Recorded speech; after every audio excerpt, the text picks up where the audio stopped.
the Independent National Electoral Commission, INEC, has been urged to ensure the political parties do not substitute names of duly elected candidates in the just concluded primaries with people that did not participate in the process.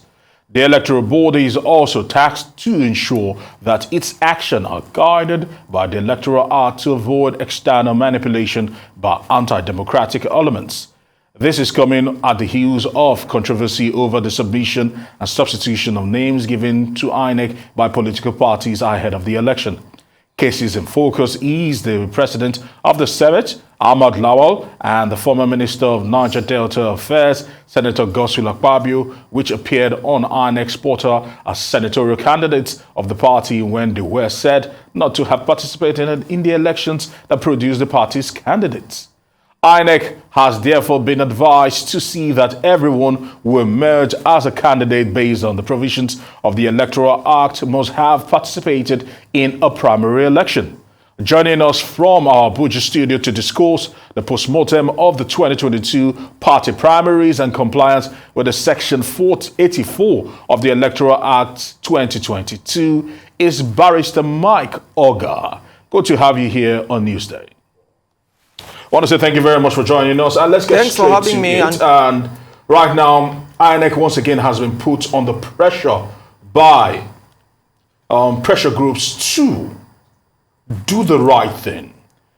But talk to us, if we look at this closely, in the case of Godswill Akpabio, whereby INEC actually fielded his name on the portal without him participating in the election. What do you have to say about that, first of all? Let's start it off from that particular point. Is that legal? Well, yes, I want to take off with a statement, a judicial statement made by Walter Nkanu Onogen, CJN as he then was, in the case of Dorothy Matthew and Herman Hembe. He said, where the law prescribes the mood and the manner in which a particular thing should be done, that thing must and should only be done by the way or in the manner the law has prescribed that it be done. Section 84(1) of the Electoral Act 2022 expressly says a political party which intends to sponsor a candidate in an election shall conduct party primaries, and INEC shall monitor such primaries. So where a political party sends forth the name of someone who did not participate in party primaries conducted by the party and monitored by the Independent National Electoral Commission, then Section 84 has not been complied with. So if there is evidence to the effect that Senator Godswill Akpabio did not participate in the senatorial primaries for his senatorial district, then it is wrong for INEC to accept and publish his name as a senatorial candidate. I want to make a point also. Section 84(1) deployed the word shall in two places. Number one, that the political party shall conduct primaries. Number two, that INEC shall monitor such primaries. The Court of Appeal in the case of Dino Melaye and Tajuddin Yusuf expressly said the word shall, when used in a statute, is not optional. It is mandatory. It is obligatory on the public body that is expected to do a particular thing, to follow the law. So the All Progressives Congress, if it did not conduct party primaries wherein Senator Godswill Akpabio participated, has violated Section 84 of the Electoral Act. And of course, if INEC did not monitor any party primaries where Senator Godswill Akpabio participated as an aspirant, then it is also wrong on the part of INEC to have published his name. So INEC also has not complied with Section 84 of the Electoral Act. Now we'll not leave it there. We'll go to Section 29 of the Electoral Act 2022.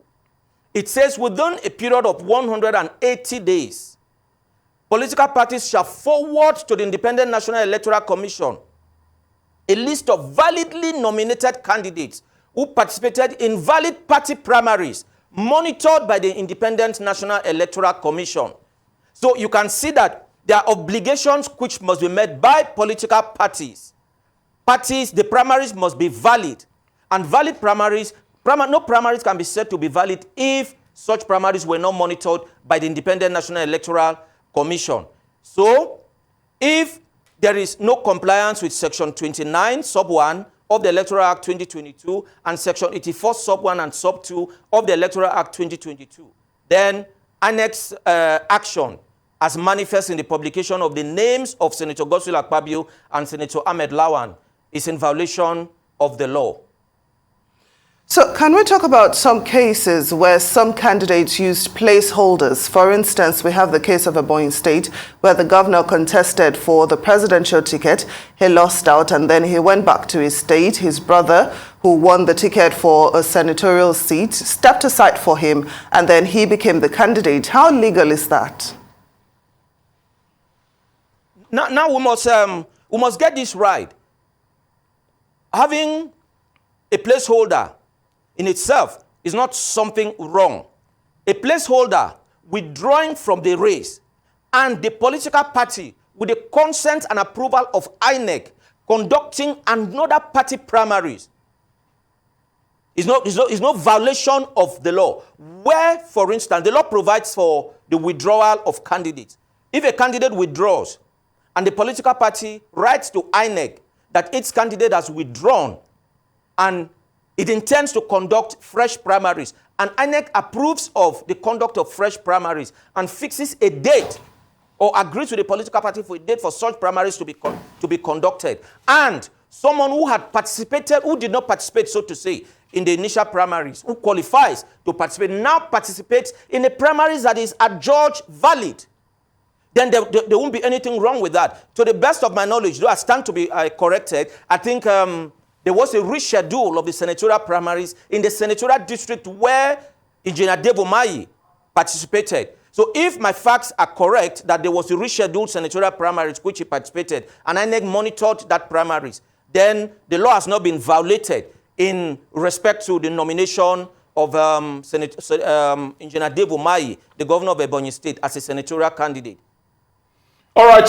What about other cases that's come up that has actually gone to court? One, like in the case of the Ogun senatorial. Yes, we have a lot. Yeah, we have a lot of cases. You are aware that the PDP governorship primaries in Ebonyi State were nullified by the Zamfara State were nullified by the Federal High Court sitting in Gusau, and the fresh primaries ordered. We are also aware that the PDP governorship primaries in Ogun State were invalidated by the Federal High Court sitting in Abeokuta, and fresh primaries ordered, which of course there was a compliance. We are also aware that there's an ongoing case. I won't delve much into that. The governorship, APC governorship primaries in Abia State, there were issues, so the parties are in court. I think judgment is expected sometime next month. In Cross River State, the Boki Federal constituency for PDP had primaries. The Federal High Court in Calabar ordered the conduct of fresh primaries, which was done, even though there was an appeal pending. The Court of Appeal in Calabar delivered a judgment on Friday. I do not have the details now. Of course, in Abia State also, there are issues bordering on the Abia Central Senatorial District APC primaries, senatorial primaries. That issue has also received a judicial pronouncement. I don't know if they are on appeal right now or if the Court of Appeal has given a judgment on that. So the judiciary is doing all that is within its powers to ensure that there is compliance with the rules, i.e. the Electoral Act 2022 and the Constitution of the Federal Republic of Nigeria in terms of nomination of candidates. We must get this right. Election goes beyond what happens on the day of the general election. What happens preceding and during party primaries is part of the electoral process. But you see, a lot of time the community-based organizations and commentators and analysts push the entire blame to INEC. No, political parties have a role to play in ensuring that party primaries are validly conducted within the presence of the law, within the prism of the law. And the judiciary is helping us here. I have referenced a few cases where the judiciary has made pronouncements on where things were not properly done. Now, if we take a voyage back to Section 84, Section 84 gives 3 options for political parties which intend to nominate candidates: direct primaries, indirect primaries, and consensus. So if INEC approves of direct primaries for a political party, and that political party goes ahead to conduct its primaries through indirect ways, i.e. by the use of delegates, then there is no compliance. Then the outcome of such primaries will not be adjudged to be valid. Where also INEC approves of the mode in which a political party should conduct its primaries, and such primaries are not conducted within the constituency. For instance, you cannot conduct governorship primaries for Lagos State, where you are conducting this interview from, in Ogun State. You cannot conduct governorship primaries for Ogun State, in Osun, Oyo, or Ondo states. Governorship primaries must be conducted within the state. State House of Assembly primaries must be conducted within the state constituency. Federal House primaries must be conducted within the federal constituency. Senatorial primaries must be conducted within the senatorial district. Any act of conducting a senatorial district senatorial primaries outside the senatorial district is invalid and a violation of Section 84. Conducting a state house of assembly or state assembly primaries outside the state constituency is also a violation of the Electoral Act, specifically Section 84. So we all must do our bits as members of political parties, as leaders of political parties. We must ensure there is compliance with the rules as stated in Section 84 of the Electoral Act. If we fail to do so, the courts are there to help us do the needful. Okay, so Barrister Ogar, can we talk about the fact that we've had governors anoint their candidates, which some would argue is a form of direct primaries, and then afterwards they're still put to some form of contest using the indirect method. How legal is this?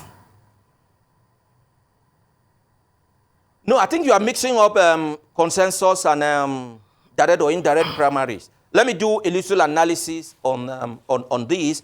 Direct primaries is where all card-carrying members of a political party participate in the selection of a candidate from the retinue of aspirants seeking nomination for a particular position. Indirect primaries is where delegates are elected from within the constituency to participate in the nomination of a candidate. And of course, consensus is where there is an agreement between the aspirants for a particular position on one hand and the party leadership that XYZ position should be given to Mr. A or Miss B or Mrs. C. But of course, you don't impose anything on anyone when you're doing consensus. So these three are the options political parties have towards the nomination of their candidates. There's nothing wrong with anyone anointing a candidate, but such a person must get the buy-in. Such a person must get the buy-in of all the stakeholders. All right, we want to say many thanks to you, Barrister Max Ogar. Unfortunately, we are out of time. I would have loved to even integrate further into how these amendments and the interpretation actually poses major problems every single election cycle. But I want to say thank you very much for your time here on News.